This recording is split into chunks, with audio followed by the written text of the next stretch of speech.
Hey guys, this is chapter 3 of Call of the Wild by Jack London. The dominant primordial beast. The dominant primordial beast was strong and buck, and under the fierce conditions of trail life, it grew and grew, yet it was a secret growth. His newborn cunning gave him poise and control. He was too busy adjusting himself to the new life to feel at ease. And not only did he not pick fights, but he avoided them whenever possible.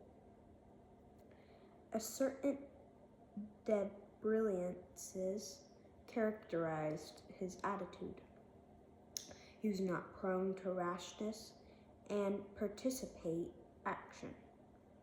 And in the bitter hatred between him and Spitz, he betrayed no impatience, shunned all offensive acts. On the other hand, possibly because he divined and a dangerous rival, Spitz never lost an opportunity of showing his teeth. He even went out of his way to bully Buck, striving constantly to start the fight, which could end only in the death of one or the other. Early in the trip, this might have taken place had it not been for an unwanted accident. At the end of this day, they made a bleak and miserable camp on the shore of Lake Lebarg. Driving snow, a wind that could cut like a white-hot knife, and darkness had forced them to grope for a camping place. They could have hardly have fared worse. At their backs rose a perpendicular wall of rock, and Perle and Francois were compelled to make their fire and spread their sleeping robes on the ice of the lake itself. The tent they had discarded at Dia in order to travel light, a few sticks of driftwood furnished them with a fire that thawed through the ice and left them to eat supper in the dark. Close and under the sheltering rock, Buck made his nest. So snug and warm was it that he was loath to leave it when Francois disturbed the fish, which he had first thawed over the fire. But when Buck finished his ration and returned, he found his nest occupied. A warning snarl told him that the trespasser was Spitz. Till now, Buck had avoided trouble with his enemy, but this was too much. The beast in him roared. He sprang upon Spitz with a fury which surprised them both, and Spitz, particularly for his whole experience with Buck had gone to teach him that his rival was an unusually timid dog, managed to hold his own only because of his great weight and size. Francois was surprised too when they shot out in a tangle from the disputed nest, and he divined the cause of trouble. Ah, he cried to Buck. Give it to him, by gar. Give it to him. Give it to him, the dirty thief. Spitz was equally willing. He was crying with sheer rage and eagerness as he circled back and forth for a chance to spring in. Buck was no less eager and less cautious, as he likewise circled back and forth for the advantage. But then the unexpected happened. The thing which projected their struggle for supremacy far into the future, past many a weary of trial and toil, an oath from Paralot, the resounding impact of a club upon a bony frame, and a shrill yelp of pain hurled the breaking forth of pandemonium. The camp was suddenly discovered to be alive with skulking furry forms, starving huskies, 4 or 5 score of them, who had scented the camp from some Indian village. They had crept in while Buck and Spitz were fighting, and when the 2 men sprang.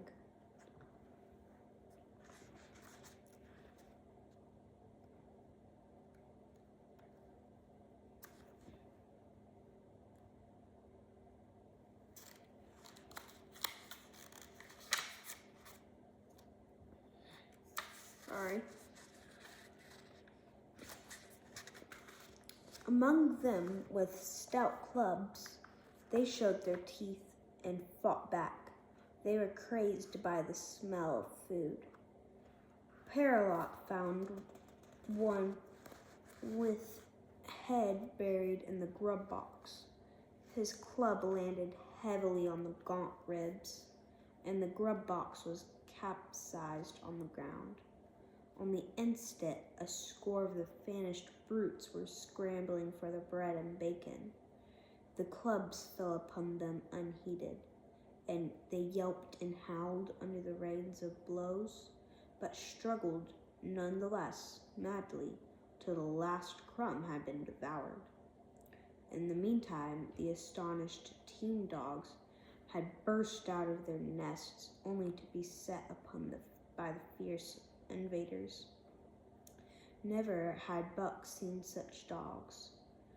It seemed as though their bones would burst through their skins. They were mere skeletons, draped loosely in draggled hides with blazing eyes and slavered veins, but the hunger madness made them terrifying, irresistible. There was no opposing them. The team dogs were swept back against the cliff at the first onset. Buck was beset by 3 huskies, and in the trice, his head and shoulders were ripped and slashed. The din was frightful. Billy was crying as usual. Dave and Solix, dripping blood from a score of wounds, were fighting bravely side by side. Joe was snapping like a demon. Once his teeth closed on the foreleg of a husky, and he crunched down through the bone. Pike the manlinger leaped upon the crippled animal, breaking its neck with a quick flash of teeth and a jerk. Buck got a throbbing adversary by the throat and was sprayed with blood when his teeth sank through the jugular. The warm taste of it in his mouth goaded him to greater fierceness. He flung himself upon another one, and at the same time felt teeth sink into his own throat. It was Spitz, treacherously attacking from the side. Paralot and Francois have cleaned out the part of their camp, hurried to save their sled dogs. The wild wave of famished beasts rolled back before them, and Buck shook himself free. But it was the only moment the 2 men were compelled to run back to save the grub, upon which the huskies returned to the attack of the team. Billy, terrified into bravery, sprang through the savage circle and fled away over the ice. Pike and Dub followed on his heels, with the rest of the team behind. As Buck drew himself together to spring after them, out of the tail of his eye, he saw Spitz rush upon him with the evident intention of overthrowing him. Once off his feet and under the mass of huskies, there was no hope for him, but he braced himself to the shock of Spitz's charge, then joined the flight out on the lake. Later, the 19 dogs gathered together and sought shelter in the forest. Though unpursed, they were in a sorry plight. There was no one who was not wounded in 4 or 5 places. While some were wounded grievously, Dub was badly injured in a hind leg. Dolly, the last husky added to the team at Daya, had a badly torn throat. Joe had lost an eye, while Billy, the good nature, with an ear chewed and rent to ribbons, cried and whimpered throughout the night. At daybreak, they limped warily back to camp to find the mad rooters gone and the 2 men in bad tempers. Fully half their grub supply was gone. The huskies had chewed through the sled lashings and canvas coverings. In fact, nothing, no matter how remotely eatable, had escaped them. They had eaten a pair of Perlot's moose hide moskins, chunks out of the leather traces, and even 2 feet of lash from the end of Francois's whip. He broke from a mournful contemplation of it to look over his wounded dogs. "Ah, my friends," he said softly, "maybe it make you mad, dog. Those many bite. Maybe all mad dog. Scared 'em. What you think, Perlot?" The courier shook his head dubiously. With 400 miles of trail still between him and Dawson, he could ill afford to have madness break out among his dogs. 2 hours of cursing and insurrection got the harness into shape, and the wound, stiffened team was underway, struggling painfully over the hardest part of the trail he had yet encountered, and for that matter, the hardest between them and Dawson.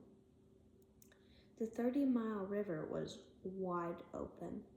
Its wild water defied the frost, and it was in the eddies only, and in the quiet places, that the ice held at all. 6 days of exhausting toil were recovered to cover those 30 terrible miles. And terrible they were, for every foot of them was accomplished at the risk of life to dog and man. A dozen times Perlot, nosing the way, broke through the ice bridges, being saved by the long pole he carried, which he so held that it fell each time across the hole made by his body. But a cold snap was on. The thermometer registering 50 below zero, and each time he broke through, he was compelled for every life to build a fire and dry his garments. Nothing daunted him.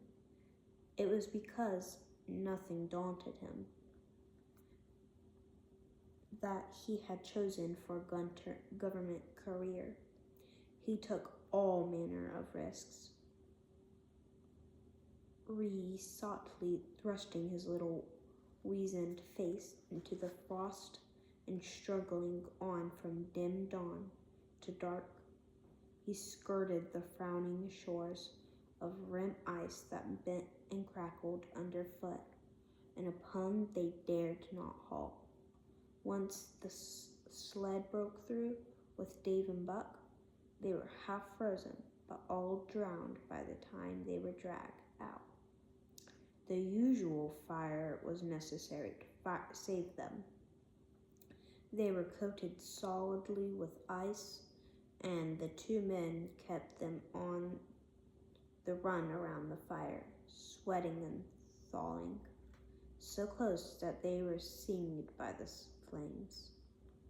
At another time, Spence went through, dragging the whole team after him up to Buck, who strained backward with all his strength, his forepaws on the slippery edge, and the ice quivering and snapping all round. Behind him was Dave, likewise straining backwards, and behind the sled was Francois, pulling till his tendons cracked.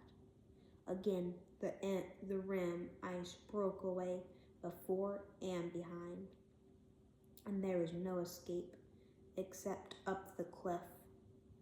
Paralot scaled it by a miracle, while Francois prayed for just that miracle.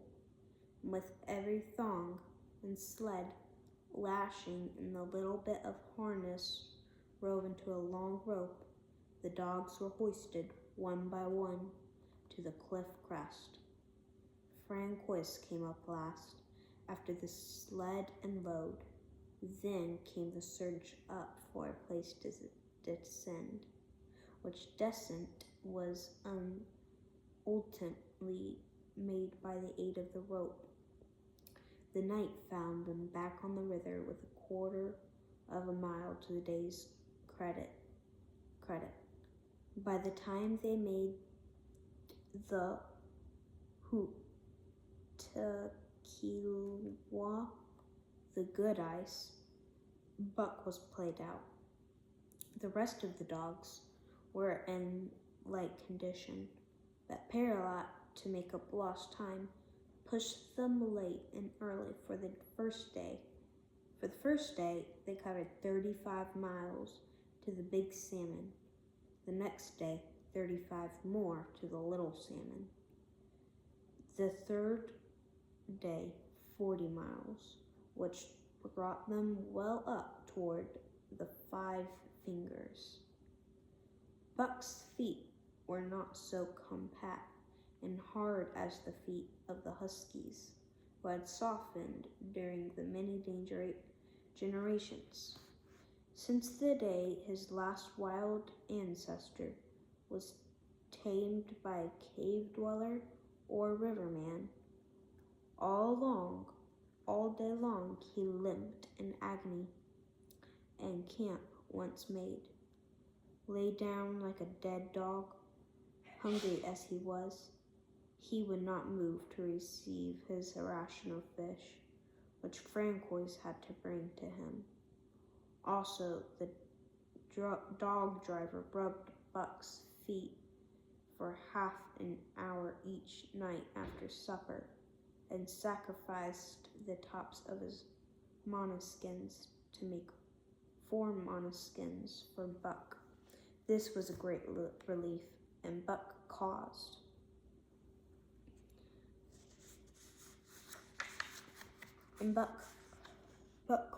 even the weazened face of Paralot to twist itself into a grin one morning. When Francois forgot the moleskins and Buck lay on his back, his 4 feet weaving in pain leaf in the air, and refused to budge without them.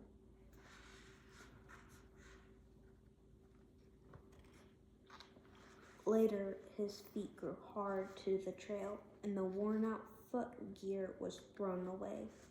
At the Pelly one morning, they were harnessing up. Dolly were harnessing up. Dolly, who had been conspicuous for anything, went suddenly mad. She announced her condition by a long, heartbreaking wolf howl that sent every dog bristling with fear, then sprang straight for Buck. He had never seen a dog go mad, nor did he have any reason to fear madness. Yet he knew that here was horror, and fled away from it in a panic. Straight away he raced with Dolly, panting and frothing, one leap behind. Nor could she gain on him. So great was his terror, nor could he leave her. So great was her madness, he plunged through the wood breast of the island, flew down a wooded breast of the island, flew down to the lower end, crossed a back channel filled with rough ice to another island, gained a third island, curved back to the main river, and in desperation started to cross it. And all the time, though he did not look, he could hear her snarling just one leap behind. Francois called to him a quarter of a mile away, and he doubled back, still one leap ahead, gasping painfully for air, and putting all his faith in that Francois would save him. The dog driver held the axe posed in his hand, and as Buck shot past him, the axe crashed down upon Dolly's mad head. Buck staggered over against the sled, exhausting, sobbing for breath, helpless. This was Spit's opportunity. He sprang upon Buck, and twice his teeth sank into his unresting foe, and ripped and tore the flesh to the bone. Then Francois' lash descended, and Buck had the satisfaction of watching Spitz receive the worst whipping as yet administered to any of the team. "One devil dat Spit," remarked Pearlot. "Some damn day him kill dat Buck." "Dat Buck 2 devils," was Francois' rejoinder. All de time I watch dat Buck, I know for sure. Listen, some damn fine day, him got mad like hell, and den him chew dat Spitz all up and spit him out on the snow. Sure, I know. From then on it was war between them. Spitz, as lead dog and acknowledged master of the team, felt his supremacy threatened by this strange Southland dog, and strange Buck was to him, for the many Southland dogs he had known, not one had shown up worthily in camp and on trail. They were all too soft, dying under the toil. The frost and starvation, Buck was the exception.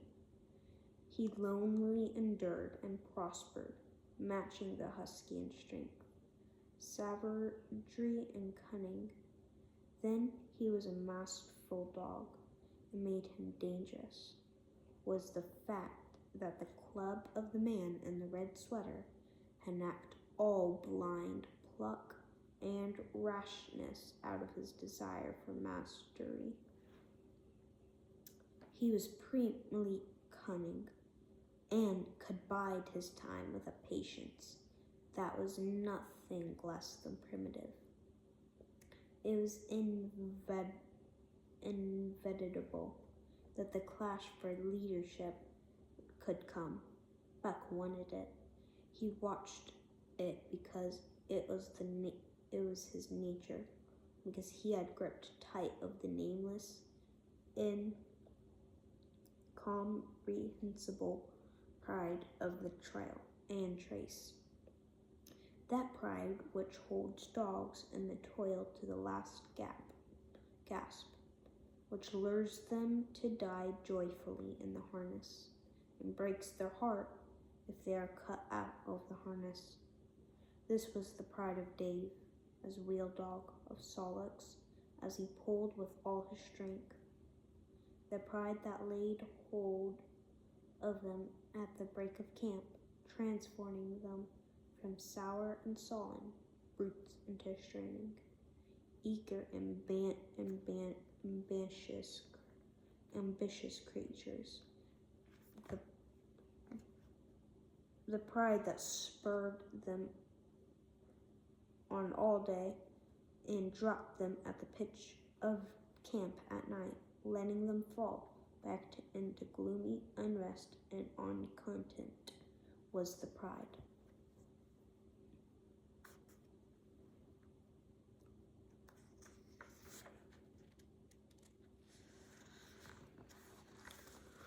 That bore up Spitz and made him thrash the sled dogs who blundered and shirked in the traces or hid away at harness up time in the morning.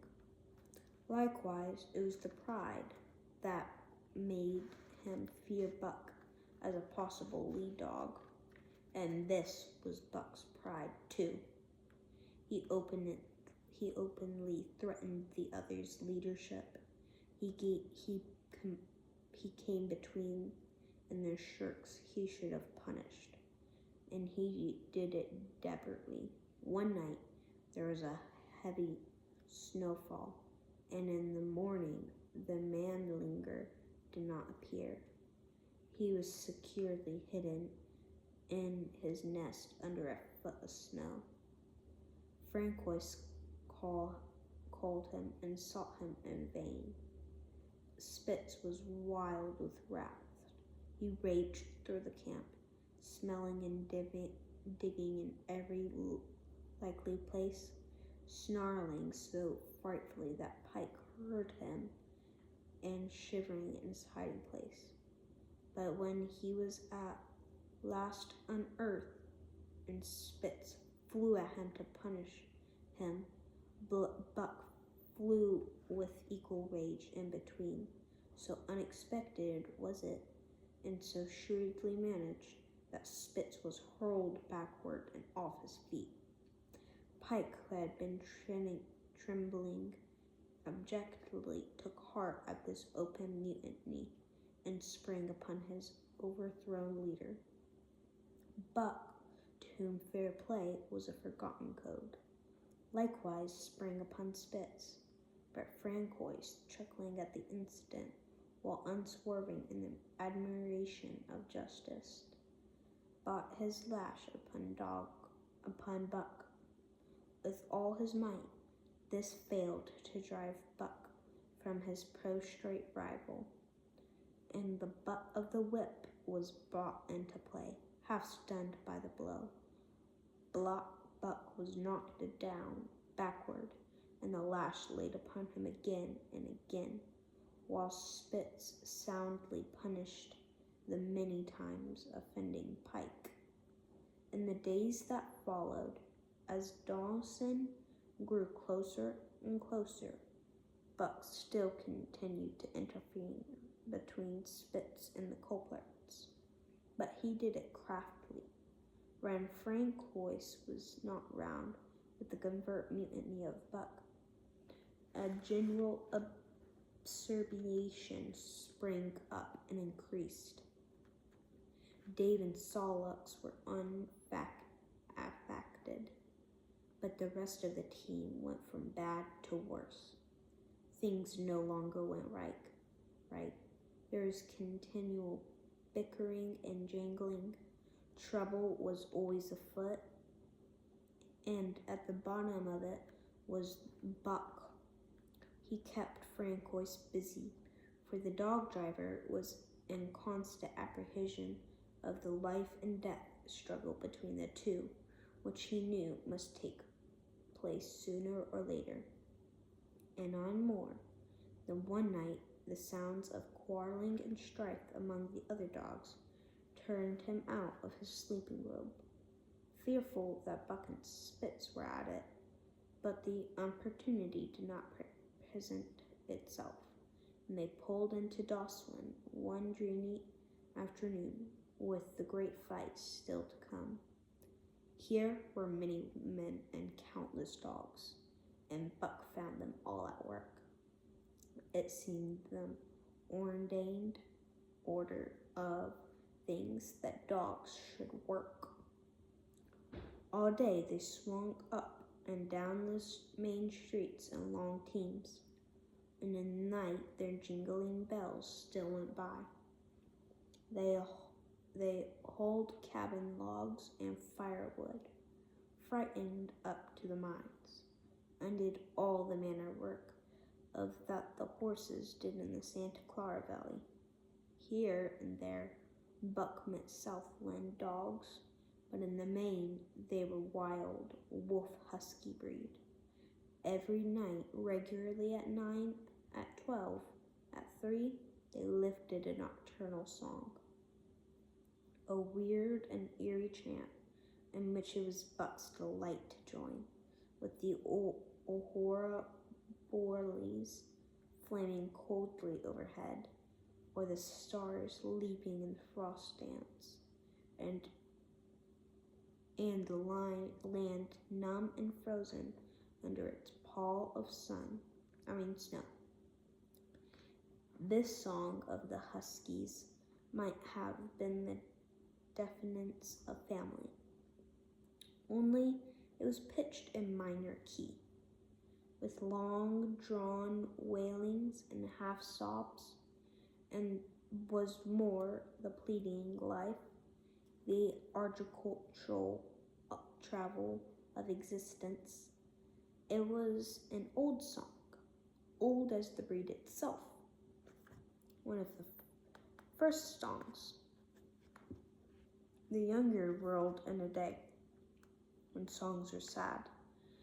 It was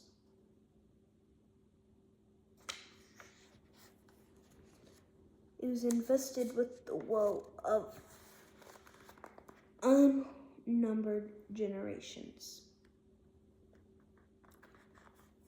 of unwanted generations. This plaint by which Buck was strangely stirred when he moaned and sobbed is the pain of living. That was the pain in his wild feathers, and the fear and mystery of the cold and dark that was to them. Fear and mystery, and that he should be stirred, and by marked the completeness with which he harked back through the ages of fire and roof to the raw beginnings of life in the howling ages. 7 days from the time they pulled into Dawson, they dropped down the steep bank by the Parricks to the Yukon Trail and pulled for Dia and salt water. Paralot was carrying these dispatches, if anything more urgent than those he had brought in. Also, the travel pride had gripped him, and he purposed to make the record trip of the year. Several things favored him in this. The week's rest had recaptured the dogs and put them in thorough trim. The trail they had broken into, the country was packed hard by later journeys. And further, the police had arranged in 2 or 3 places deposits of grub for Dog and Man. And he was traveling light. They made 60 Mile, which is a 50-mile run, on the first day. And the second day saw them booming up the Yukon. Booming up the Yukon. On their way to Pelly. But such splendid running was achieved, not without great trouble and vexation on the part of Francois. The Indis revolt led by Buck had destroyed the solidarity of the team. It was no longer one of the dog leaping in the traces. The encouragement Buck gave the rebels laid them into all kinds of petty misdemeanors. No more was Spitz a legendary, greatly to be feared, and all departed, and they grew equal to challenging his authority. Pike robbed him to half a fish one night and gulped it down under the protection of Buck. Another night, Dub and Joe fought Spit, who made him forego the punishment they deserved. And even Billy, the good-natured, was less good-natured, and whined not half so plagnantly in the former days. Buck never came near Spitz without snarling and bristling menacingly. In fact, his conduct approached that of a bully, and he was given to swaggering up and down where Spitz's very nose, the breaking down of discipline likewise affected the dogs. In their relations with one another, they quarreled and bickered more than ever among themselves, till at time the camp was howling bedlam. Dave and Solix alone were unaltered, though they were made irritable by the unending squabbling. Francois swore strange, barbarous oaths, and stamped the snow in futile rage. He tore his hair. His lash was always singing among the dogs. But it was of small avail directly his back was turned. They were at it again. He backed up Spitz with a whip, while Buck backed up the remainder of the team. Francois knew he was behind all the trouble, and Buck knew he knew. But Buck was too clever ever again to be caught red-handed. He worked faithfully in harness, for the toil had become delight to him. Yet it was a greater delight slyly to participate a fight amongst his mates and tangle the traces. At the mouth of Takina, one night after supper, Dub turned up a snowshoe rabbit, blundered it, and missed. In a second, the whole team was in a full cry. 100 yards away was the camp of the Northwest Police, with 50 dogs, huskies all, who joined the chase. The rabbit sped down the river, turned off into a small creek, up the frozen bed of which it held steadily. It ran lightly on the surface of the snow, while the dogs plowed through by main strength. Puck laid the pack 60 strong around bend after bend, but he could not gain. He lay down low to the race, whining eagerly. His splendid body flashed forward, leap by leap, in the wan white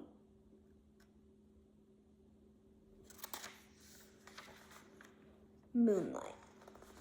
And leap by leap, like some pale frost wrath, the snowshoe rabbit flashed on ahead. All the stirring of old instincts, which at stated periods drives men out from the sounding cities to forest and plain, to kill things by chemically propelled leaden pellets, the blood lust to the joy to kill. This was all Buck's, only it was infinitely more intimate. He was raging at the head of the pack, running the wild thing down, the living meat, to kill with his own teeth, and wash his muzzle to the eyes in warm blood. There is an ecstasy that marks the summit of life, and beyond which life cannot rise. And some is the paradox of living. The ecstasy comes when one is most alive, and it comes as a complete forgetfulness that one is alive.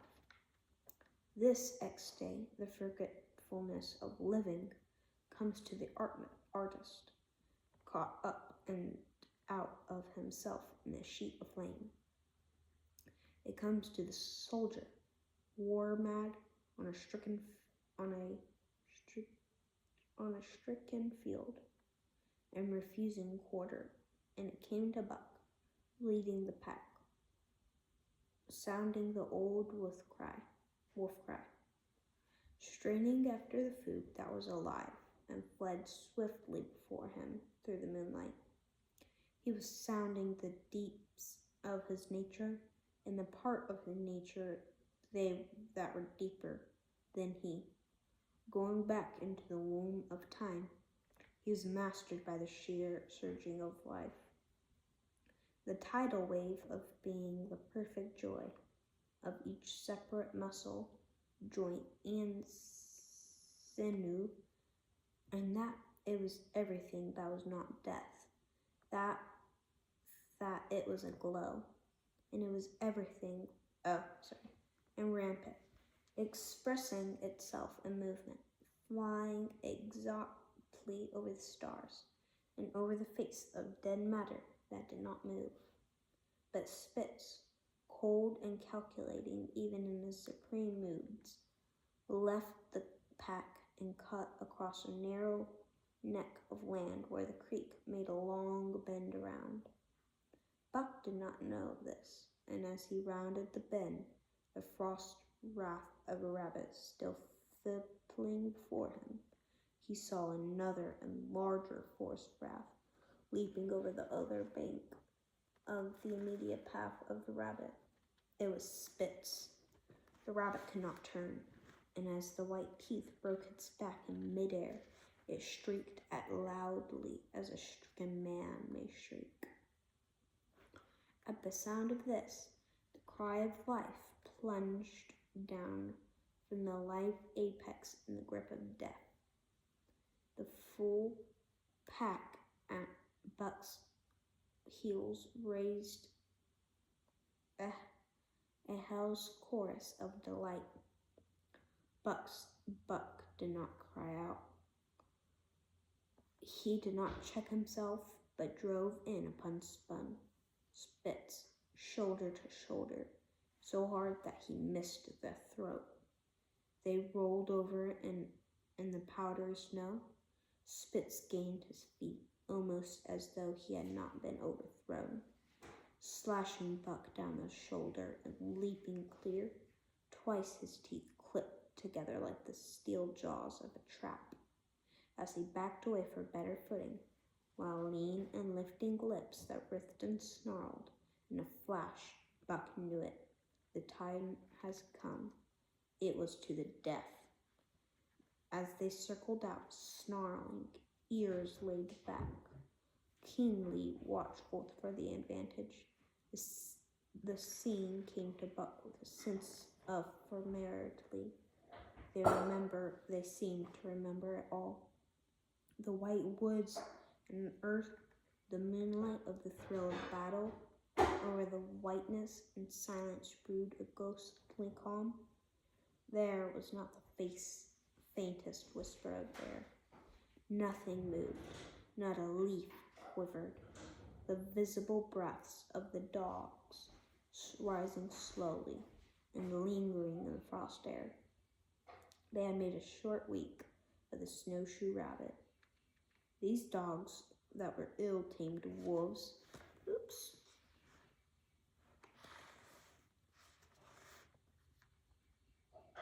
They're ill-tamed wolves, and they were now drawn up in an expent circle. They too, slowly upward to Buck. It was nothing new or strange. The scene of old time. It was though it had always been. The wonted ways of things. Spitz was a practiced fighter from Spitzbergen through the Arctic and across Canada and the Barrens. He had held his own with the manner of dogs and achieved to mastery.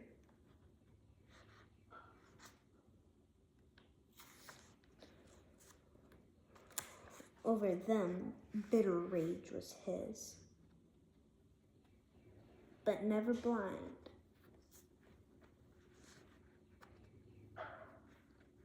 Never blind rage and passion to rend and destroy. He never forgot that his enemy was in passion, like rend and destroy. He never rushed till he was prepared to receive a rush, never attacked till he had first defended that attack. In vain, Buck strove to sink his teeth in the neck of the big white dog. Whether his fangs struck for the softer flesh, they were countered by the fangs of Spitz. Fang clashed fang, and lips were cut out and bleeding. But Buck did not penetrate his enemy's guard. When he warmed up and enveloped Spit in a whirlwind of rush, time and again he tried for the snow-white throat, where life bubbled near to the surface, and each and every time, Spitz slashed him and got away. When Buck took to rushing, as though for the throat, when suddenly drawing back his head and curving in from the side, he would drive his shoulder at the shoulder of Spitz as a ram to which overthrow him, but instead Buck's shoulder was slashed down each time as Spitz leaped lightly away. Spitz was untouched while Buck was streaming with blood and panting hard. The fight was growing desperate, and all the while the silent and wolfish circle waited to finish off whichever dog went down. As Buck grew winded, Spitz took to rushing, and he kept him staggering for foot. Once Buck went over, and the whole circle of 60 dogs stared up, but he recovered himself almost in midair, and the circle sank down again. And waited. But Buck possessed a quality that made for greatness imagination. He fought by instinct, but he could fight by head as well. He rushed, though as attempting the old shoulder trick, but at the last instant swept to the low snow, and his teeth closed in on Spitz's left foreleg. There was a crunch of breaking bone, and the white dog faced him on 3 legs. Thrice He tried to knock him over, then repeated the trick and broke the right foreleg. Despite the pain and helplessness, Spitz struggled madly to keep up. He saw the silent circle with gleaming eyes, lolling tongues, and silvery breaths drifting upward, closing in upon him. That he had seen familiar circles close in upon beaten agonists in the past. Only this time, he was the one who was beaten. There was no hope for this. Buck's was inexorable.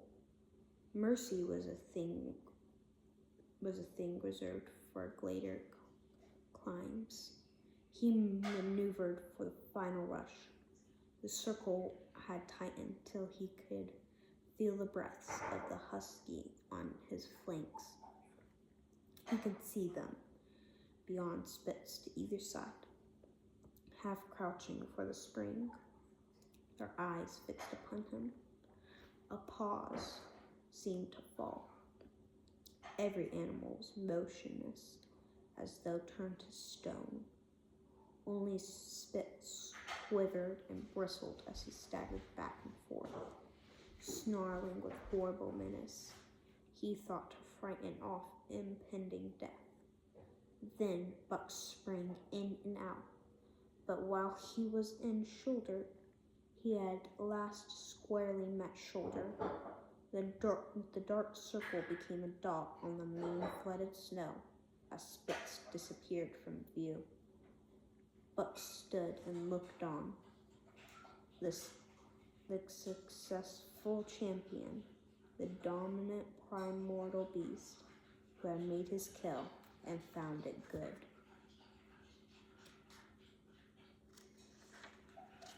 And that is the end of chapter 3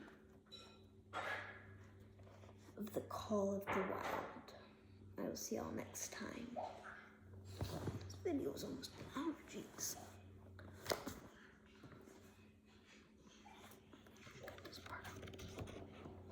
Hey, Mama. Yep. I'm all done.